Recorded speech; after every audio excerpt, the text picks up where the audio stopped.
Et comment est-ce que Créer Uni c'est né? Parce que c'est quand même assez différent vu qu'il y a du coup deux langues et tout ça, ça a dû venir de quelque part. D'où ça vient? Eh bien, en fait, tous les gens qui sont, la plupart des gens qui sont chez Crénemini pour l'instant, ne sont pas des gens qui, entre guillemets, sont des politiciens professionnels. Ok. Nous avons tous des backgrounds différents, nous avons tous des expériences différentes. Moi, jusqu'en 2010, je ne m'étais jamais posé la question de savoir si un jour j'allais faire de la politique, que ce soit locale, fédérale, régionale. Je n'ai jamais posé cette question. Mais c'est venu naturellement parce que il y avait deux listes, francophones et néerlandophones, dans la commune. Et on s'est dit, c'est dommage que les gens doivent choisir en fonction de la langue.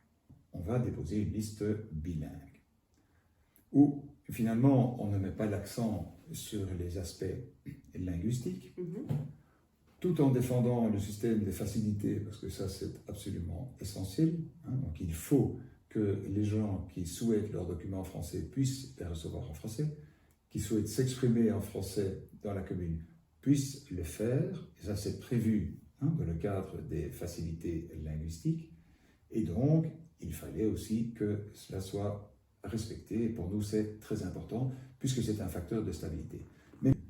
Alors, nous, on essaye, dans la mesure du possible, d'apaiser les tensions linguistiques chaque fois qu'il y en a, puisqu'il y a toujours quelque part un petit souci. De temps en temps, quelqu'un qui reçoit son ou ses documents en néerlandais alors qu'il avait demandé de les recevoir en français.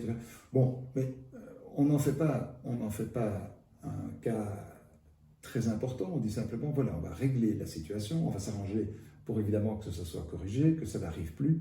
Mais on essaye de se concentrer sur les projets, sur des réalisations, sur les bâtiments, les routes, les trottoirs, les pistes cyclables, les écoles, pour faire en sorte que les gens reçoivent le service pour lequel ils payent des impôts. Parce que nous considérons que nous ne sommes pas payés pour mettre de l'huile sur le feu, mais nous sommes payés pour faire avancer des projets. Ça, globalement, c'est l'idée. Alors, on n'est certainement pas plus malin que les autres. Je crois que ça, il faut que ce soit très clair. Mais on a juste une autre approche. C'est-à-dire que nous ne recevons d'instructions de personne. Les seuls pour qui les avis sont importants pour nous, c'est les habitants de la commune. Mais nous n'avons pas une structure de parti, un président de parti. Mais chez nous, c'est très différent. C'est un mouvement citoyen de Crenem pour Crenem. Et on se concentre sur les projets de Crenem. Et on n'est pas du tout intéressé par ce que pense telle ou telle personne pour tel ou tel sujet, si c'est en dehors de la commune de Crenem. Si c'est important pour nous, eh bien tant mieux. Sinon, eh bien, nous faisons nos projets. Et il faut quand même que je sois honnête et qu'on rende à César ce qui est à César.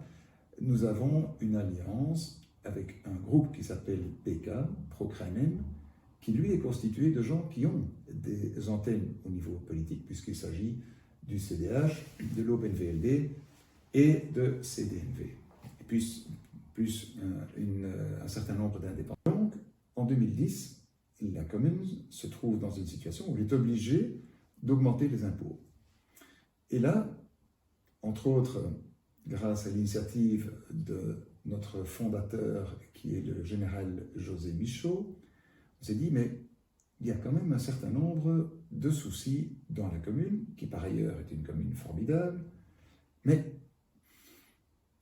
cette discussion que l'on entend systématiquement au sujet des francophones qui doivent être défendus contre les néerlandophones, et cette tension continue entre ces deux communautés, elle cache quelque part d'autres problèmes, entre autres le problème financier qu'il y a dans la commune, puisque force est de constater que les impôts ont été augmentés en 2010. Et donc on s'est dit que nous allions nous aussi proposer une alternative. Et c'est comme ça que ça a démarré.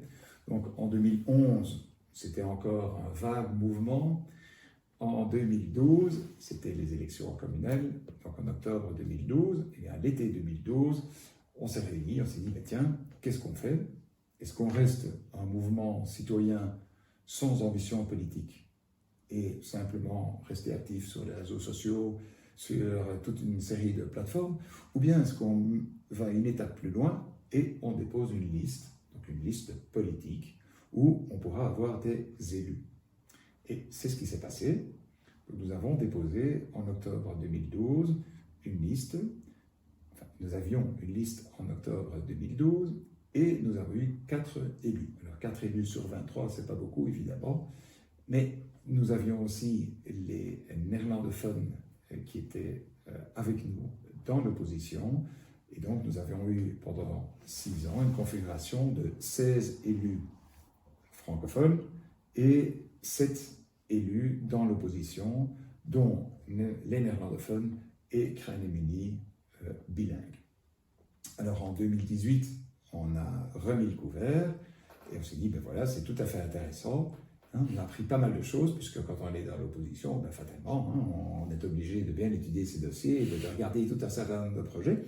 Et puis, on est arrivé en 2018 alors à une situation où nous avons eu la possibilité, le jour des élections, de faire une alliance avec le mouvement pro-Krainem, et ensemble, nous avons pu constituer une courte majorité au conseil communal, donc 12 élus pour les 23.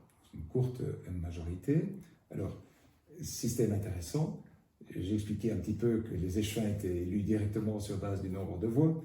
Donc, Krainem est la seule commune en Belgique où il y a une courte majorité au conseil communal et au niveau fédéral, que la moitié des ministres, par exemple, seraient dans l'opposition. Bon, c'est un petit peu surréaliste, mais ça marche, bon, ça fonctionne. Et alors au CPS, qui dans les communes à facilité sont encore séparées des institutions communales, eh bien, au CPS, nous n'avons pas la majorité. Nous sommes en minorité au CPS. Donc c'est assez unique en Belgique, mais ça fonctionne. Ça fonctionne parce que bon, je pense que tout le monde est motivé. On se rend compte qu'il y a des projets intéressants à réaliser. Nous travaillons évidemment avec nos partenaires de PK et au collège. Eh bien, de temps en temps, il y a une petite discussion, mais en général, ça se passe bien. Et c'est évidemment la règle du consensus, hein, puisque 3 et 3, de toute façon, on ne pourrait pas avoir de système de majorité. Donc, dans les communes à facilité, c'est le consensus qui compte. Et en général, de temps en temps, il y a un point qui va au conseil communal, mais en général, il y a toujours un accord et les choses se passent bien. Évidemment, au collège, on ne décide pas des grandes options, des grandes orientations, ça c'est pour le conseil communal, mais on décide de projets concrets, d'exécutions concrètes de projets qui sont en principe inscrits dans le cadre du plan pluriannuel. Ok. Franchement, il n'y a qu'en Belgique pour que ça fonctionne. Hein. Des peuples aussi hétéroclites qui arrivent à se mettre d'accord, ça c'est même au niveau belge, hein, au niveau des gouvernements supérieurs, ils ont dû se mettre d'accord. Oui, mais parfois il y a des petites discussions, mais c'est intéressant aussi. Hein, ouais. Parce que quand tout le monde pense la même chose, il n'y a personne qui pense. Donc il vaut mieux de temps en temps une petite discussion. Alors après, il ne faut pas faire que discuter. À un moment donné, il faut quand même avancer et décider. Oui.